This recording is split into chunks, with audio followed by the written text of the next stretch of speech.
Good morning, everyone. Good morning. Good morning. Good morning.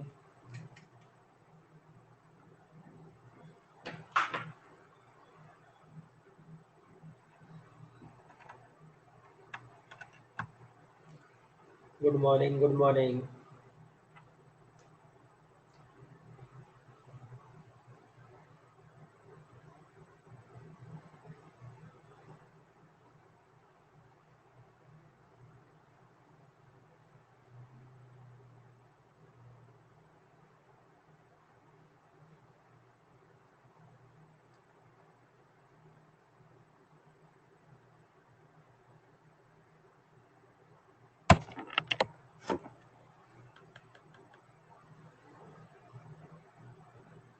आवाज clear है ना? आवाज क्लियर है?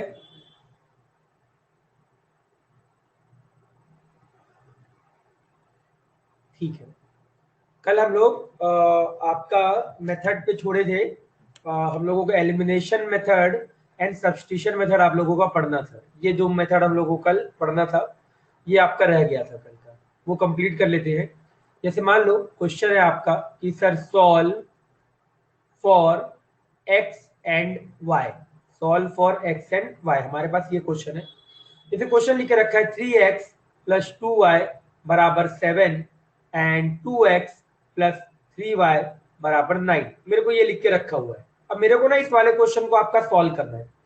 तो अगर बच्चे इस वाले क्वेश्चन को अगर मेरे को सॉल्व करना है, किसी भी मेथड से हम सॉल्व कर सकते हैं। Solve for x and y लिख के रखा हुआ है, तो हम किसी भी मेथड से इस वाले क्वेश्चन को आपका सॉल्व कर सकते हैं। अब सॉल्व करने के लिए अगर मैं जाऊंगा, है ना, तो बच्चों कैसे किया जाएगा इसको सॉल्व, तो अगर आपको ये समझ में आएगा तो सर इसको दो तरीके से हम कर सकते हैं। एक चाहे तो एलिमिनेशन मेथड से कर दे, और एक चाहे तो हम किससे कर सकते हैं बच्चे, आपका सब्स्टिट्यूशन मेथड से करते हैं। तो हम सब्स्टिट्यूशन से पहले ट्राई करते हैं। देखो सब्स्टिट्यूशन मेथड में हम क्या करते हैं कि कोई भी एक जैसे यहाँ पे दो वेरिएबल है, एक वेरिएबल x है, एक वेरिएबल y है। तो किसी भी एक वेरिएबल का कोफिशिएंट सेम बना लेते हैं। क्या कर लेते हैं बच्चे, किसी भी वेरिएबल का कोफिशिएंट आपका सेम बना लिया जाता है। तो मैं काम करता हूँ x का बना लेता हूँ। तो पहले इक्वेशन को 2 से मल्टीप्लाई कर देते हैं, और इस वाले इक्वेशन को मल्टीप्लाई कर देते हैं आपका 3 से। जैसे पहले इक्वेशन को आपने 2 से मल्टीप्लाई किया, तो ये आपका 6x हो जाएगा, ये आपका 4y हो जाएगा, और ये आपका 14 हो जाएगा। अब दूसरे वाले को करो, ये आपका 6x हो जाएगा प्लस 9y हो जाएगा, और यहाँ आ जाएगा आपका 27। अब अगर दोनों को सब्सट्रैक्ट करो तो plus plus minus, plus plus minus, plus plus minus, तो ये कट गया। दोनों को सब्सट्रैक्ट मतलब फर्स्ट इक्वेशन से सेकेंड इक्वेशन को मैंने घटा दिया, सब्सट्रैक्ट कर दिया। यहाँ माइनस का 5y बचेगा, यहाँ माइनस का 13 बचेगा। तो y बराबर कितना आ गया बच्चे, आपका 13/5 आ गया। ये हमारा पहला आंसर मिल गया। अब किसी भी इस y को वैल्यू को या तो इस इक्वेशन पे रख दो या तो इस इक्वेशन, तो मैं काम करता हूँ पहले वाले इक्वेशन पे रख देता हूँ। तो 3x प्लस 2 इंटू 13/5 बराबर 7, इसको उधर ले जाओ तो 3x बराबर 7 माइनस 26/5, ये यहाँ पे जाएगा। तो 35 माइनस 26 कितना होता है, 9/5 होता है। तो x की वैल्यू कितना आ जाएगा, 3/5। 9/5 और 3x है, तो 3 और 3 क्या हो जाएगा, आपको कट जाएगा। समझ में आया वाला मेथड? क्या ये वाला मेथड क्लियर है सभी को? किसी भी एक के कोफिशिएंट को कर दिया, x को करना है तो x को कर दिया, y को करना हो तो y को कर दिया। डिपेंड करेगा, क्वेश्चन टू क्वेश्चन करेगा। जैसे अगर मैं आपको हाँ 10th में था, ये बिल्कुल था। आप लोग गलती करते हो, इस वजह से मैं इसको एक बार दोबारा रिवाइज करा रहा हूँ। आप लोग इसमें बहुत गलती करते हो सॉल्व करते टाइम, मुझे मालूम है। ये आपका एलिमिनेशन मेथड है। कौन सा मेथड है sir, I don't understand. Elimination method कौन सा मेथड है बच्चे, आपका एलिमिनेशन मेथड है। ठीक है, क्या किया आपका, सॉल्व करना इन दोनों को। तो सॉल्व करने के लिए दोनों के x कोऑर्डिनेट को मैंने बराबर कर दिया। चाहो तो आप y कोऑर्डिनेट को, ये जो y का वेरिएबल है, y का ये जो कोफिशिएंट है, उसको भी बराबर कर सकते हो। मैंने यहाँ पे केवल x का किया क्योंकि मेरे को मन किया। तो मैंने क्या किया, पहले वाले इक्वेशन को 2 से मल्टीप्लाई किया, दूसरे वाले इक्वेशन को 3 से। अब ये कैसे मल्टीप्लाई करते हैं, जैसे यहाँ पे ये 3x लिखा है, यहाँ 2x लिखा है, तो यहाँ दूसरे वाले के कोफिशिएंट को देखा, तो अगर यहाँ 3 लिखा है, यहाँ 2 लिखा है, तो उसको ऊपर वाले को 2 से मल्टीप्लाई कर दिया, नीचे वाले को 3 से मल्टीप्लाई कर दिया।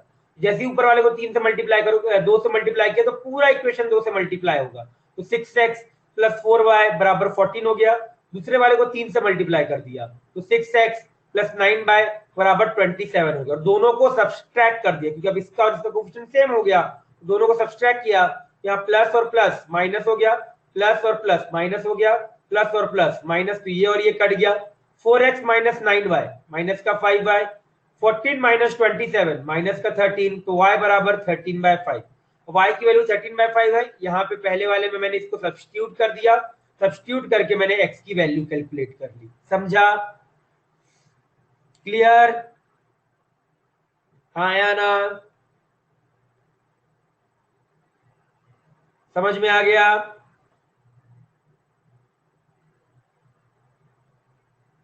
क्लियर? जैसे अब दूसरा एक क्वेश्चन देखते हैं। मान लो एक क्वेश्चन आपका ऐसे लिख के रखा है 4x माइनस का 3y बराबर 5 लिखा है और दूसरा लिखा है x प्लस y बराबर 7 लिखा है। अब इसको सॉल्व कर रहे हैं, अब इस वाले क्वेश्चन को सॉल्व करना है मुझे, है ना। तो एक काम करते हैं, अगर इसको सॉल्व करना है तो हम एलिमिनेशन सब्स्टिट्यूशन मेथड यूज कर सकते हैं। सब्स्टिट्यूशन मेथड में क्या होता है कि आप किसी एक इक्वेशन से x या y की वैल्यू निकाल के दूसरे इक्वेशन में आप रख दीजिए। तो आप जैसे मान लो मैंने यहाँ से x की वैल्यू निकाला तो x की वैल्यू कितना आएगा, 7 माइनस y आ जाएगा। इस वाली वैल्यू को मैंने क्या किया, यहाँ पे सब्स्टिट्यूट कर दिया। जैसे किया तो 4 इंटू 7 माइनस वाई माइनस का 3y बराबर 5। 4 इंटू 7 कितना आ जाएगा, 28 आ जाएगा। 4 इंटू माइनस वाई 4y आ जाएगा, माइनस का 3y बराबर 5 आ गया। अब यहाँ जैसे दिखा ये कितना होता है आपका माइनस का 7y, ये इधर जाएगा तो कितना आ जाएगा 23 माइनस का, ये आ गया माइनस का 7y और ये 5 और इधर गया 28 तो माइनस का 28 तो माइनस का 23, तो y बराबर आपका कितना आ गया 23/7 आ गया। अब इस y की वैल्यू आप यहाँ पे रख दीजिए, तो जैसे रखेंगे तो x बराबर 7 माइनस का 23/7 एलसीएम लीजिए, 7 यहाँ गया तो 49, 49 माइनस 23 कितना आ गया 26, तो 26/7। तो इसका सॉल्यूशन कितना आ गया, x की वैल्यू सर 26/7 आया और सर y की वैल्यू कितना आ गया 23/7 आ गया। समझा? क्या एलिमिनेशन मेथड भी समझ में आ गया? क्या एलिमिनेशन मेथड भी क्लियर है सभी को? Substitution and elimination method clear है? बताइए समझा या नहीं समझा? बाकी लोग क्लियर है सभी को? चलो क्लियर है तो जल्दी से दोनों मेथड को एक बार नोट डाउन कर लो, फिर आगे बढ़ेंगे। जल्दी से एक बार दोनों मेथड को नोट डाउन करो, फिर मैं आपको कुछ क्वेश्चन देता हूं, वो आप ट्राई करना।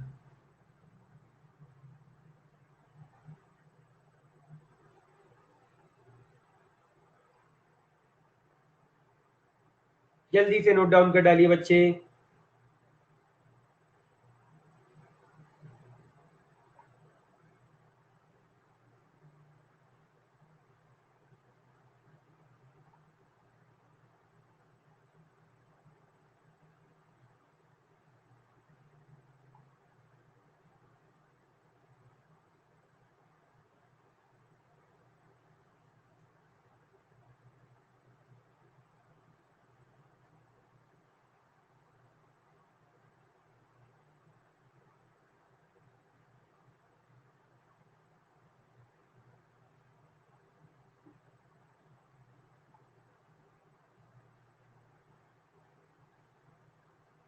नोट डाउन हो जाए बच्चे तो बता दीजिएगा।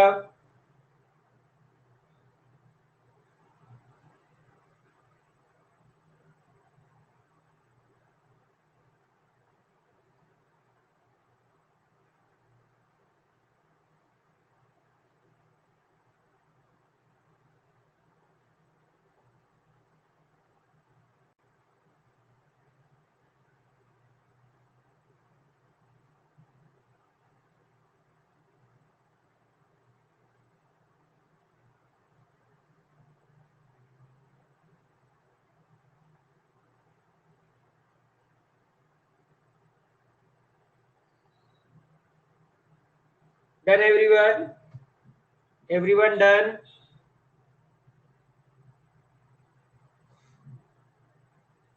सभी का हो गया? चलो अगला कर डालो।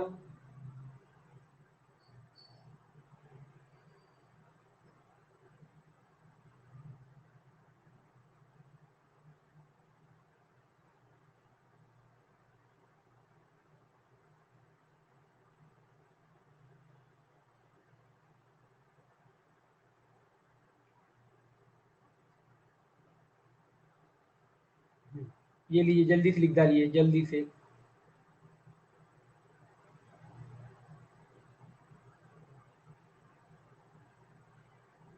चलो,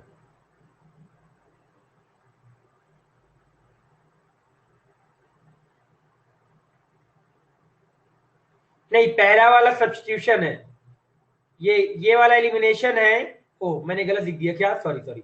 ये सब्स्टिट्यूशन मेथड है। ये सब्स्टिट्यूशन मतलब एक जगह से वैल्यू को क्या किया, सब्स्टिट्यूट किया। एक जगह से वैल्यू को सब्स्टिट्यूट किया, मैंने ध्यान नहीं दिया, मैंने गलती से लिख दिया। एक जगह से आपने एक्स की वैल्यू उठाया और दूसरे इक्वेशन में सब्स्टिट्यूट कर दिया, दैट्स व्हाई सब्स्टिट्यूशन मेथड। और लास्ट वाले में एलिमिनेशन मेथड हो गया। तो डाउन कर डालिए बच्चे, एक दो क्वेश्चन देते हैं तो आपको समझ में आ जाएगा, आप सॉल्व करोगे तो आपको क्लियर हो जाएगा कि सर करते कैसे हैं, क्या किया जाता है।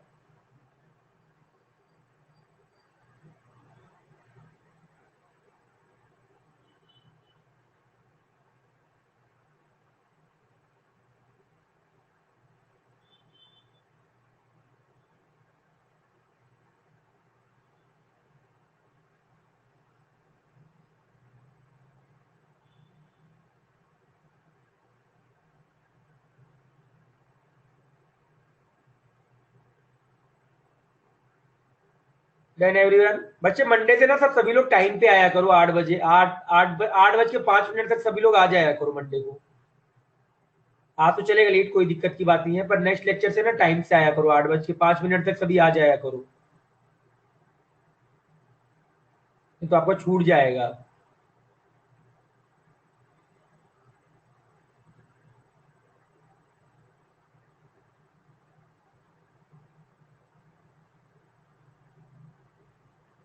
फर्स्ट एग्जांपल में बच्चे x की वैल्यू है 3/5, कैलकुलेट करके आया 3/5, तो ये इधर जाएगा 35, 35 माइनस 26, 9/5, तो 3x बराबर 9/5 है। ये और ये कट के 3 बचेगा।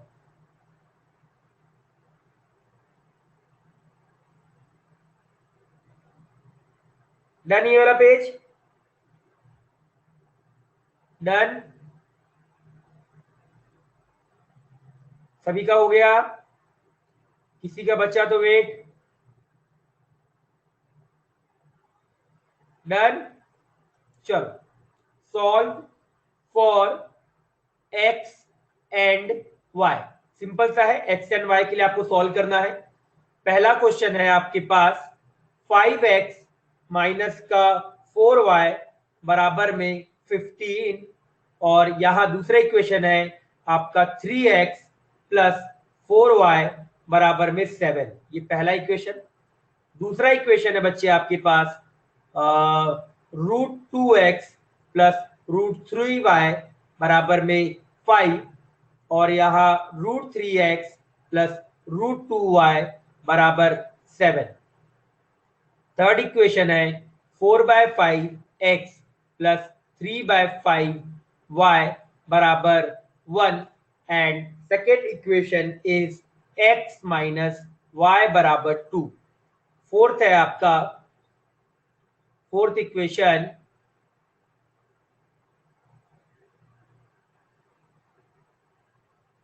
2x प्लस 7y बराबर में 11, एंड आपके पास है अगला 3x माइनस का 14y बराबर में 15। ये लो, ये चार सॉल्व करो, चार सॉल्व कर लोगे तो आपको क्लियर हो जाएगा ये कॉन्सेप्ट कि सर सॉल्व कैसे करते हैं।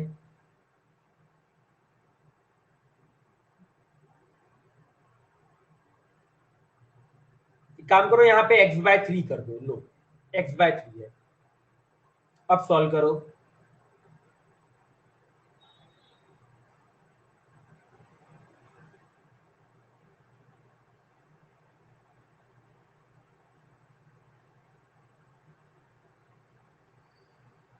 किसी भी मेथड आपके ऊपर है, आपके ऊपर है, आपको जो अच्छा लगे उस मेथड से सॉल्व करो, जो अच्छा लगे उस वाले मेथड से सॉल्व करो।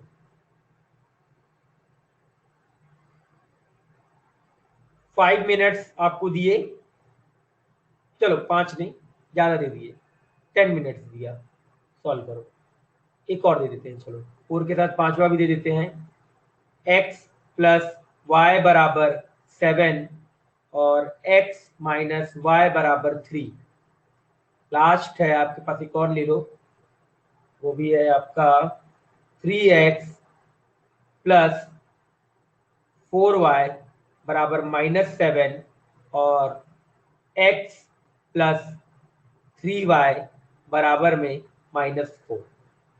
चलिए इस सॉल्व करिए, जल्दी से सॉल्व करो।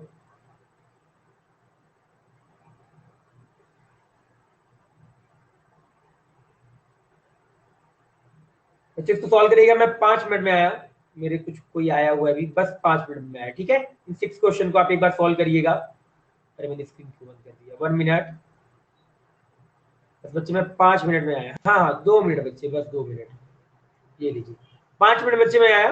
अब जल्दी से इसको सॉल्व कर लीजिए, ठीक है, जस्ट गिव मी 5 मिनट।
हो गया बच्चे?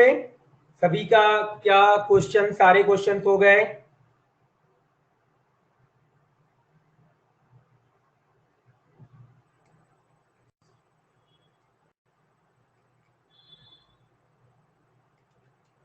Done everyone? ठीक है, करिए करिए, टाइम दिया, अभी भी दिया टाइम बच्चे, करो आराम से सॉल्व करो। लास्ट वन, ठीक है, करिए करिए, जल्दी से कर डालिए।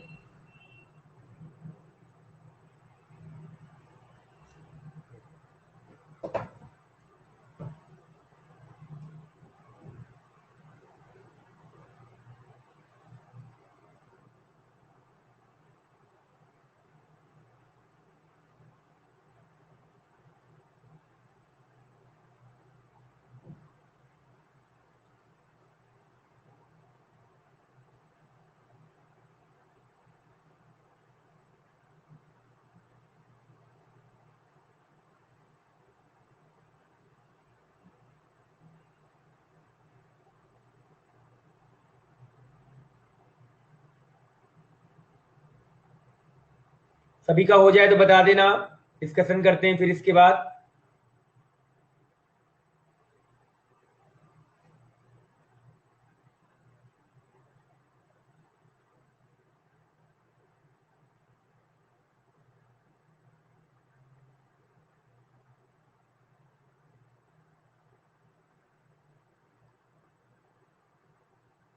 डन, बाकियों का? बाकी बच्चे हो गया?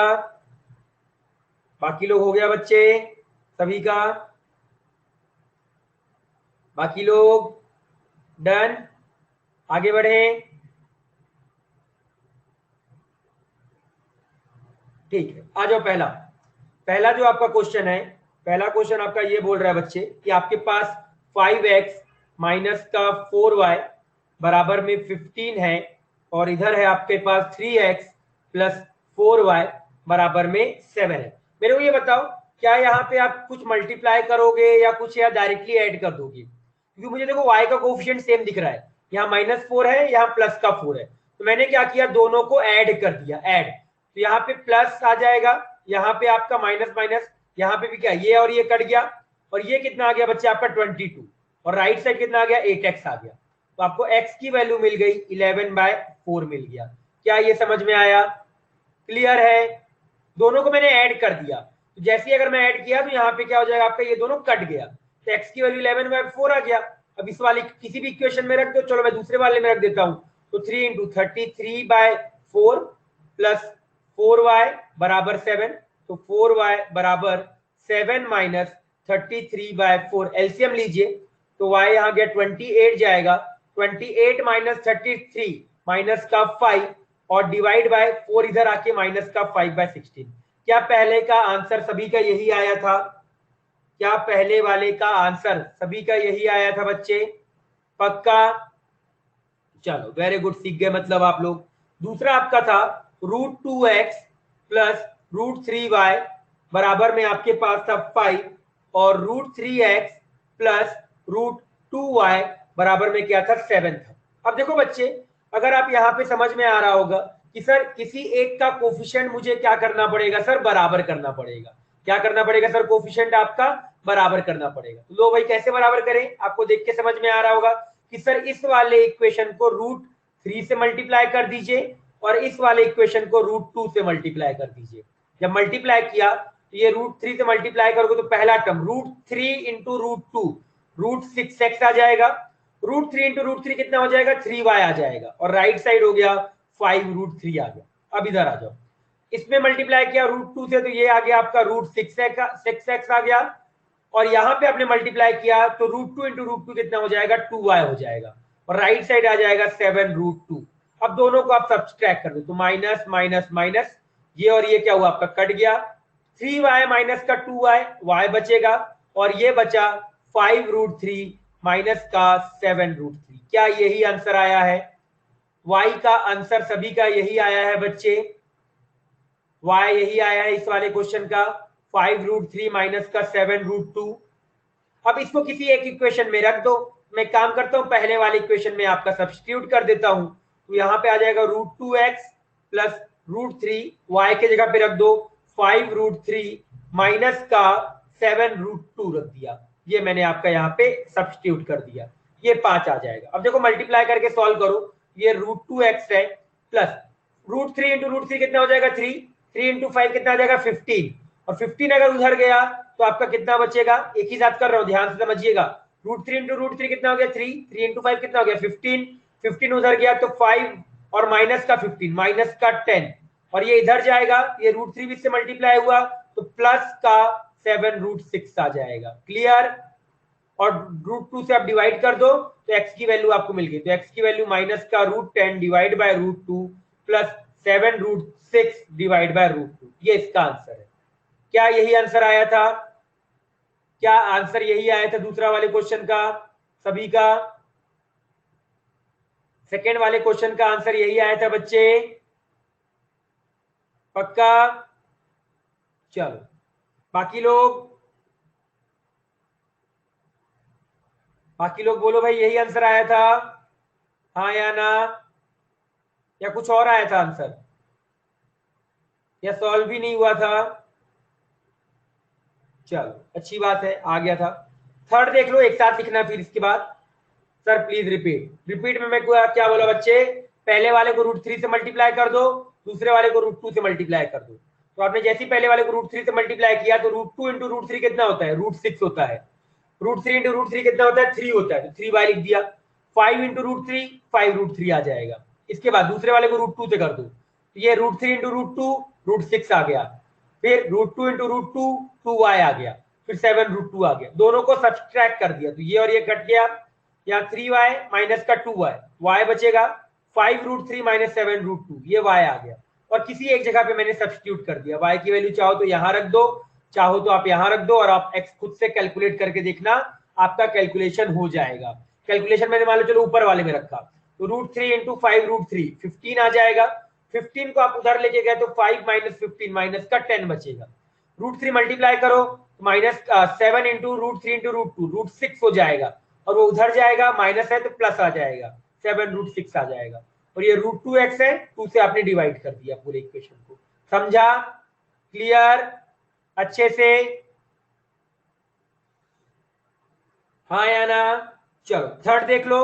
थर्ड में आपके पास 4/5 प्लस 3/5 था, पूरे इक्वेशन को मैंने 5 से मल्टीप्लाई कर दिया, तो 4x प्लस 3y बराबर में 5 बचेगा, और दूसरे वाले इक्वेशन को पूरे से 3 से मल्टीप्लाई कर दिया, तो x माइनस का 3y बराबर 6, और दोनों को ऐड कर दिया, तो ये और ये कट गया, ये 5x बराबर 11 आ गया, तो यहां से मुझे x की वैल्यू 11/5 मिल गई, और इस वाले वैल्यू को मैंने यहां रख दिया, 11/5 माइनस का 3y बराबर 6, तो 3y बराबर 6 माइनस 11/5, तो 3y एलसीएम लिया तो 30 माइनस 11 19/5, तो y की वैल्यू आ गया, माइनस उधर ले जाओ तो 19/15, ये इसका आंसर है। क्या थर्ड का आंसर यही आया था? क्या थर्ड का आंसर बच्चे सभी का यही आया था? बोलो बाकी लोग, यही आंसर आया था थर्ड का? क्लियर? थर्ड वाला? चलो फोर्थ देख लीजिए, फोर्थ भी एक बार सॉल्व कर लेते हैं। तो फोर्थ लिख के रखा है 2x प्लस 7y बराबर 11 है, दूसरा लिखा है 3x माइनस 14y बराबर 15। कुछ मत करो, इसको 2 से मल्टीप्लाई करो, 2 से मल्टीप्लाई किया ये 4x आ जाएगा, ये आ जाएगा आपका प्लस का 14y आ जाएगा, और ये 22 आ गया। अब दोनों को ऐड कर दो, ये और ये कट गया, 7x बराबर 22 प्लस 15 37 आ गया, तो x की वैल्यू मिल गई मुझे 37/7। किसी एक जगह रख के y कैलकुलेट कर लो, मैं आगे कैलकुलेट नहीं कर रहा, यहां पे रख दो, आपका आंसर आ जाएगा। क्लियर? क्लियर बच्चे? x की वैल्यू रख दो, तो आपके पास यहाँ ऊपर वाले में मैंने रखा, तो x के लिए अगर ऊपर वाले में रखोगे तो आपके पास आ जाएगा 74/7 प्लस 7y बराबर 11, उसको उधर ले जाओ, तो उधर लेके गए तो 11 7 3/7, तो y बराबर आ जाएगा 3/49। क्या यही आंसर आया है? क्या बच्चे सभी का x और y यही आया है, हाँ या ना? क्या x और y सभी का यही आया है? चलिए फिफ्थ देख लीजिए, फिफ्थ तो सबसे इजी था, फिफ्थ तो बच्चा बच्चा कर लिया। x प्लस 7 दे रखा है और x माइनस वाई बराबर 3 दे रखा है, ऐड कर दो, ऐड हुआ तो 2x बराबर 10 आ गया, तो x बराबर मुझे क्या मिल गया, 5 मिल गया। इस 5 को यहाँ पे रख दो तो y की वैल्यू 2 मिल गया, सभी का ये आ गया होगा।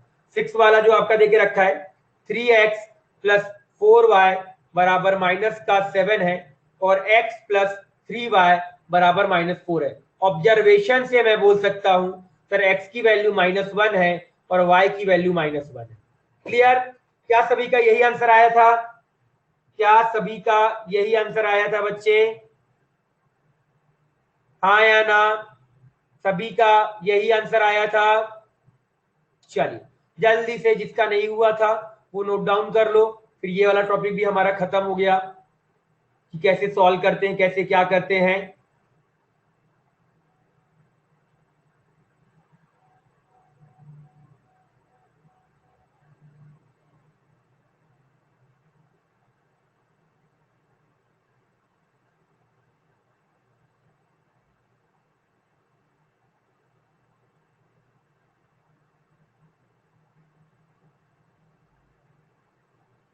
जल्दी से इसको नोट डाउन कर डालिए, हो जाए तो बोल दीजिएगा डन।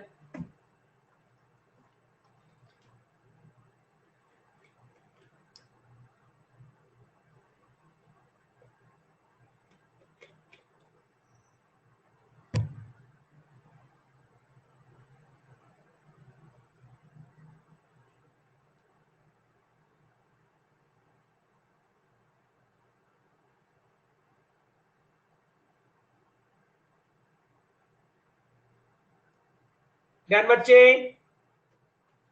क्या बच्चे हो गया?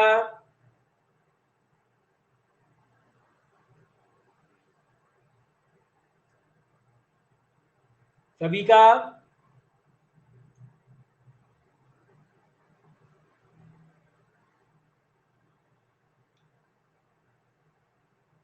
डन? किसी का बचा तो वेट, किसी का बचा तो वेट लिखिए, ये तो आगे बढ़ेंगे। Done everyone? वेट जल्दी लिखो।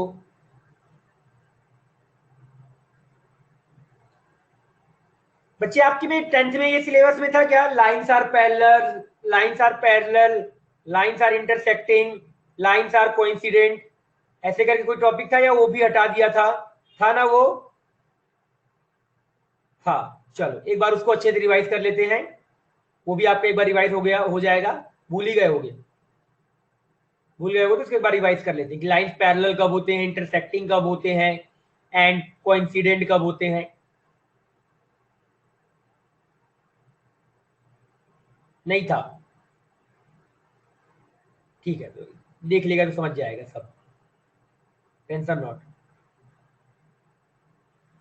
हो गया? नहीं भूले? ओके, चलो अच्छी बात है, अगर नहीं भूले तो बहुत अच्छी बात है। यस भूल गया, चलो रिवाइज करा देंगे।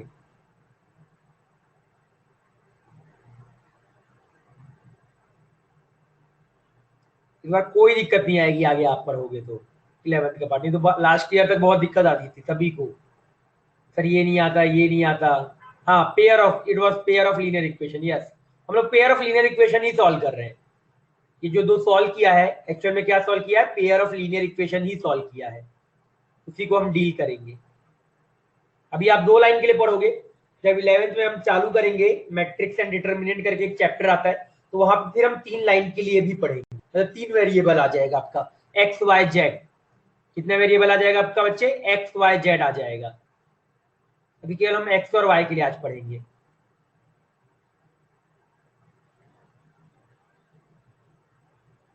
डन? क्या ये वाला पेज हो गया सभी का?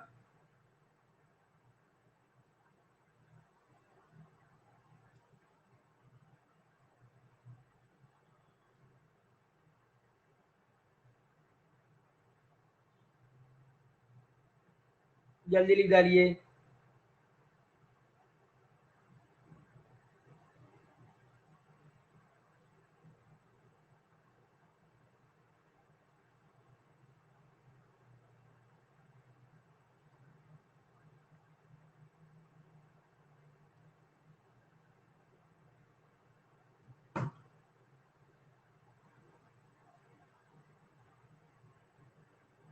मंडे से स्पीड बढ़ा देना लिखने की, इतना टाइम नहीं दूंगा मंडे से लिखने के लिए, थोड़ी स्पीड तेज रखिएगा मंडे से लिखने की, writing speed. Done everyone, done, सभी का हो गया?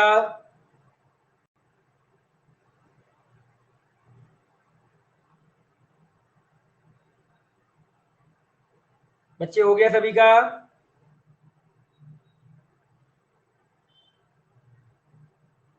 ठीक, अगला पेज लिख डालिए।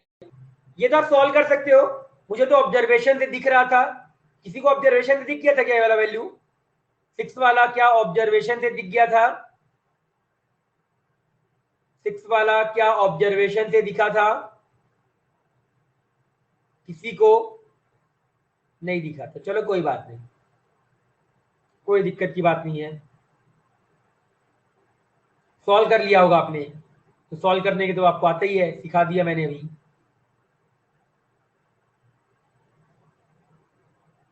चलिए जल्दी से लिख डालिए।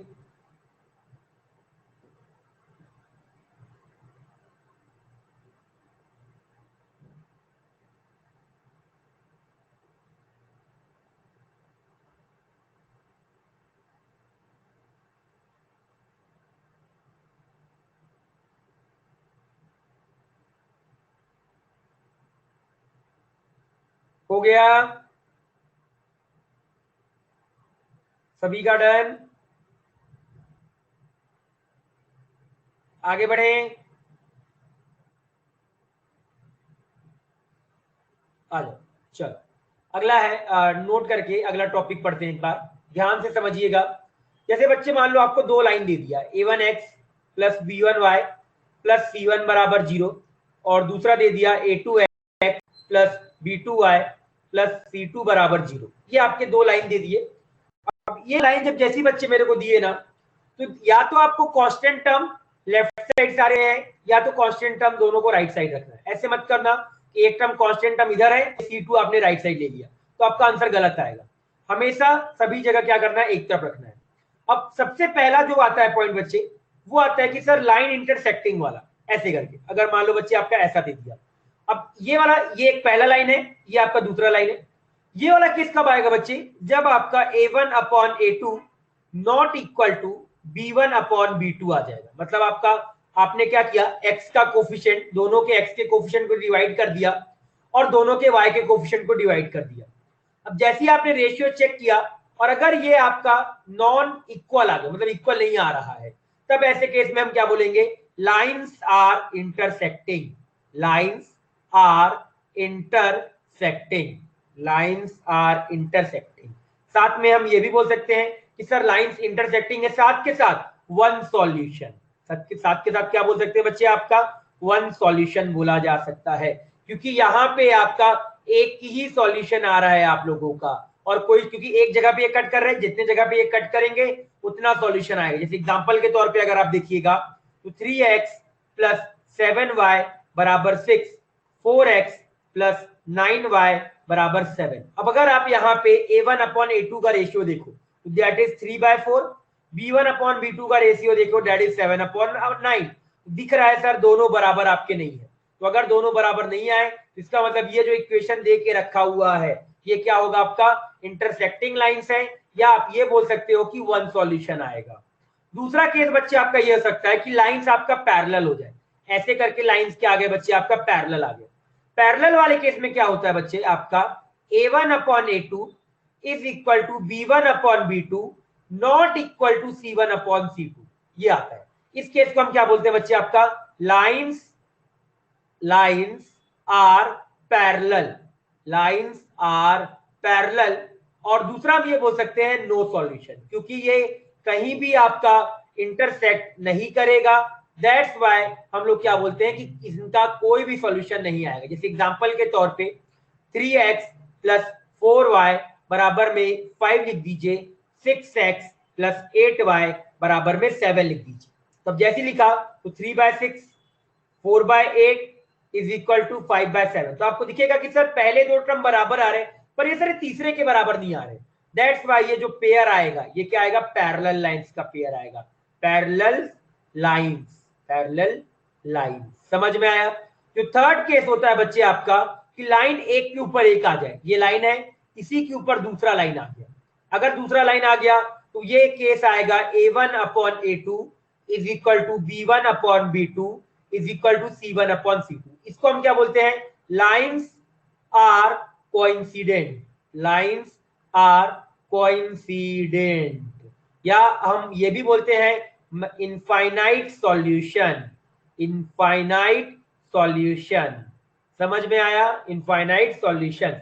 जैसे एग्जांपल के तौर पे 3x प्लस 4y बराबर 8 बोल दो, और यहां पे बोल दो आपका 6x प्लस 8y बराबर में आप 16 बोल दो। तो अगर आप देखोगे तो 3/6, 4/8 and 8/16, that is half is equal to half is equal to half। इसका मतलब क्या आ गया? लाइंस कोइंसिडेंट है, लाइंस आर कोइंसिडेंट। समझा? क्या ये पॉइंट समझ में आया जो मैंने अभी तक बोला आप लोगों को? तीनों पॉइंट मेरे हिसाब से समझ में आ गए होंगे। कंडीशन बड़ा सिंपल सिंपल कंडीशन है। अगर आपका रेशियो 2 का रेशियो बराबर ना है तो इंटरसेक्टिंग लाइन, मतलब वन सॉल्यूशन। अगर आपका 2 बराबर आ जाए बट वो तीसरे के बराबर ना हो तो लाइंस आर पैरेलल। अगर तीनों के तीनों का रेशियो बराबर आ जाए तो लाइंस आर कोइंसिडेंट। कोइंसिडेंट मतलब क्या? आपका एक साथ आ जाएगा आपका। क्लियर? समझ में आ गया? क्लियर है? चलो जल्दी से इसको नोट डाउन कर डालो, जल्दी से इसको नोट डाउन कर डालो, फिर एक दो क्वेश्चंस देते हैं एंड लेक्चर को फिर एंड करेंगे।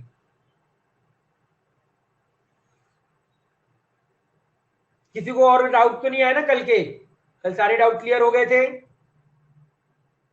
किसी को कोई और डाउट तो नहीं है? जनरल डाउट अगर हो तो पूछ लेना।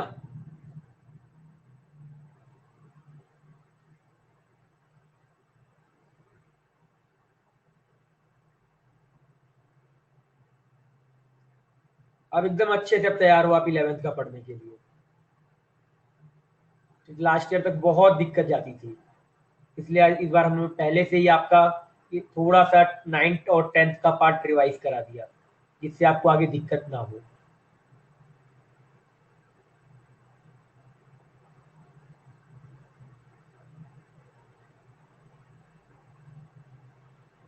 Done?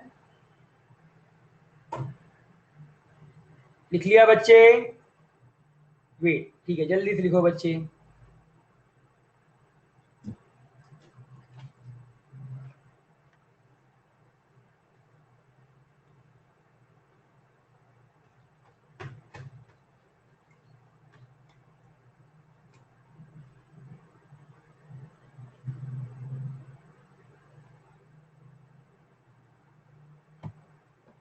Next page.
Done everyone?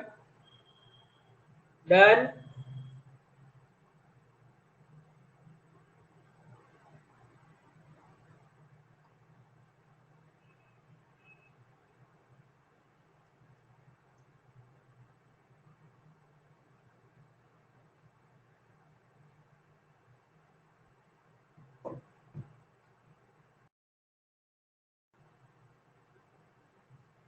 चलिए अगला पेज लिख डालिए जल्दी से एक बार।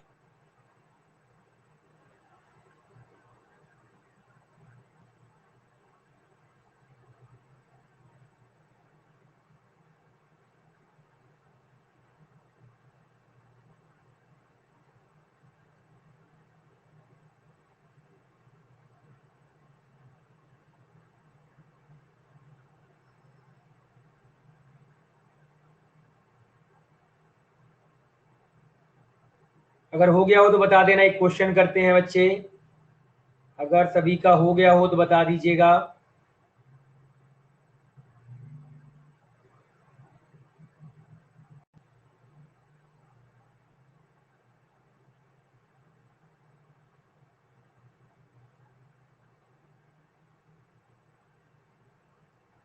हो गया? सभी ने लिख लिया? क्या सभी ने लिख लिया? वेट, जल्दी से लिखिए बच्चे।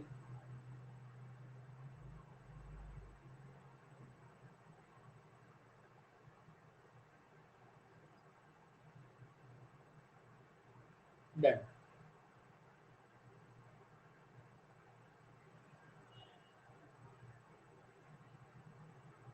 चलो,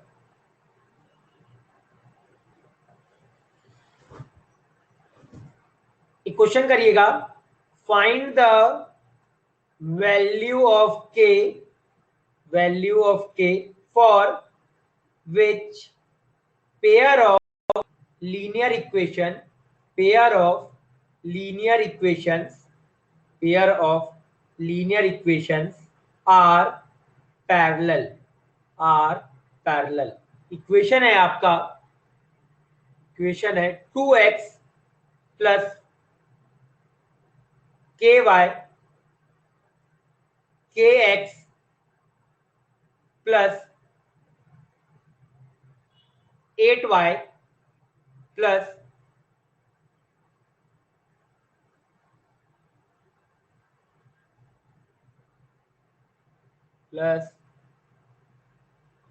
2 1 बराबर 0। लो भाई करो, बताइए के की कौन सी वैल्यू आपकी आएगी, के की कौन सी वैल्यू आएगी। 1 मिनट रुकिएगा, 1 minute, just give me 1 minute.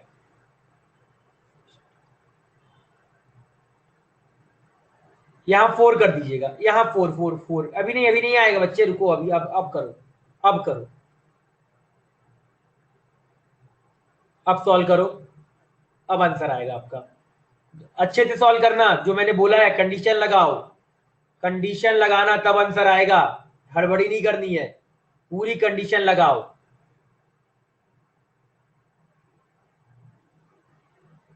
हड़बड़ी नहीं करनी है, ज्यादा फास्ट नहीं जाना, एक बार पूरा कैलकुलेशन करो। कंडीशन क्या होती है पैरेलल की, के बराबर आया +-4। ओके बच्चे, देखते हैं आपका आंसर। बाकी लोग देखो भाई,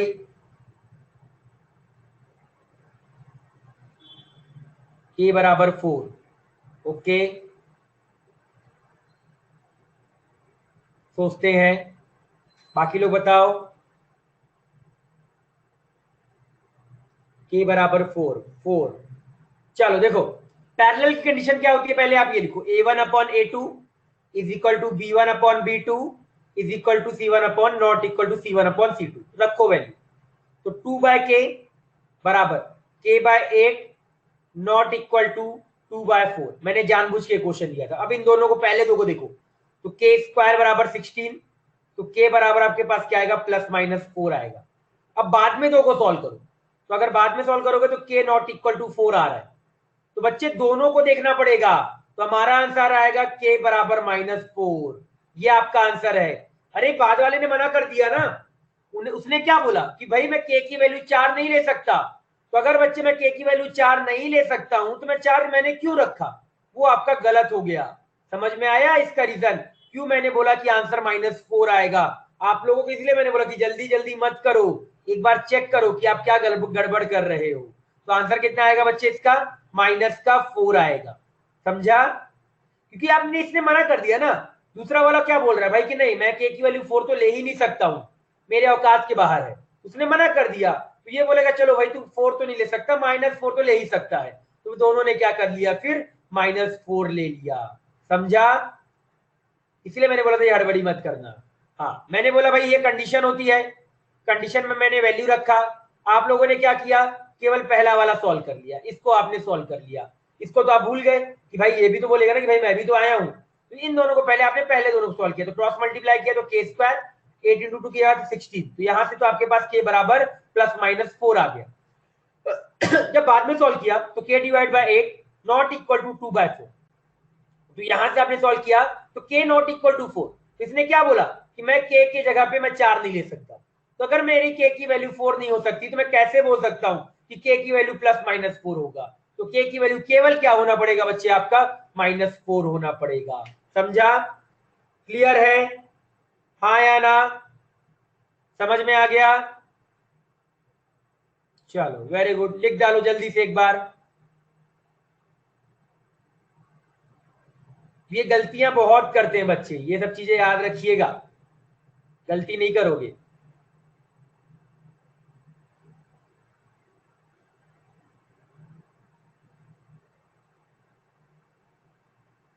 डन? बाकी लोग ठीक है? चलिए ठीक है, मेरा तो जितना मेरे को 9-10 का रिवाइज कराना था, हाँ आप लिख लीजिए, जितना मेरे को 9-10 का रिवाइज कराना था मैंने करा दिया। अब हम मंडे से 11th का पोर्शन चालू कर देंगे। आप अब पूरा अच्छे से रेडी हो चुके हो 11th का पढ़ने के लिए, तो अब पूरा आपके पास कोई काम तो रहेगा नहीं, काम केवल आपके पास ये है कि अभी तक जो भी पढ़ाया गया है उसको अच्छे से आप रिवाइज कर लीजिएगा। रिवाइज जरूर कर लेना, आगे मैं डायरेक्टली आपका यूज करूंगा, मैं ये नहीं बताने नहीं बैठूंगा आपको, मैं पहले बता दे रहा हूँ आप लोगों को, तो आप अच्छे से अभी तक जो भी पढ़ाया गया है इस 2 वीक में तो उनको अच्छे से आप रिवाइज कर लीजिएगा। नॉट जस्ट मैथ में, केमिस्ट्री फिजिक्स में भी रिवाइज कर लेना, तो आपको अच्छे से जो भी चीजें आपने पढ़ी है वो आपका क्लियर हो जाएगा। समझ गए बच्चे? क्लियर है? डन? समझ गए? पक्का? चलो, अगर किसी को कोई डाउट, हाँ अरे भाई संडे तो हॉलीडे ही रहता है, संडे हॉलीडे रहता है, संडे हॉलीडे, संडे हॉलीडे रहता है, जब जिस दिन पेपर रहेगा ना उस दिन हॉलीडे नहीं रहता है। क्रॉस मल्टीप्लीकेशन बता दूंगा बच्चे बाद में, जब आएगा ना क्रॉस मल्टीप्लीकेशन मेथड का कहीं यूज आएगा ना तब मैं आपको सिखा दूंगा। अब इसको फालतू सीखने का मतलब नहीं है कि एक्स्ट्रा मेथड दिमाग में रखने की जरूरत नहीं है, तो हम एक्स्ट्रा मेथड नहीं रखते हैं। जब कभी काम पड़ेगा ना तो मैं उसको सिखा दूंगा, उसका बहुत कम यूज आता है, तो कभी पे आएगा ना तो बता देंगे। मेन जो काम आता है हम वो पढ़ रहे हैं ना, हम ऐसा नहीं, 9-10 का सिलेबस तो बहुत, 9-10 का सिलेबस अगर मैं पढ़ाने जाता तो 1 महीना पूरा लगता मुझे, पर मैंने काम की चीजें पढ़ाई है, मैंने ऐसे नहीं है कि जो आपको यूज नहीं आएगा उनको मैंने नहीं लिया, जैसे स्टैटिस्टिक्स हो गया, प्रोबेबिलिटी हो गया, तो उनको पढ़ाने का भी कोई मतलब नहीं था, तो मैंने वो सारे चैप्टर्स नहीं पढ़ाए। आपके जो काम के थे मैंने केवल वही पढ़ाया आपका। ठीक है? संडे कल हॉलीडे हॉलीडे रहेगा, आराम से जो अभी तक पढ़ाया गया है रिवाइज कर लीजिए, जो भी लेक्चर्स अगर किसी को दोबारा वगैरह देखना हो तो आप लेक्चर्स भी दोबारा देख लो, जिससे आपका क्लियर हो जाए चीजें। समझ गए? क्लियर है?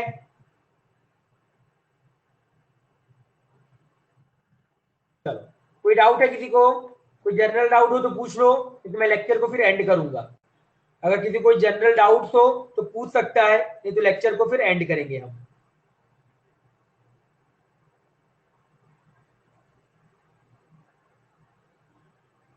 No doubt? ठीक है, वेरी गुड, मतलब मैंने कल सारे डाउट्स क्लियर कर दिए थे आप लोगों के। ठीक है, जा सकते हैं, आराम से रिवाइज करिए एंड हैप्पी हॉलीडे कल के लिए, और पढ़ लीजिएगा, हाँ हॉलीडे के साथ पढ़ जरूर लीजिएगा। ठीक है?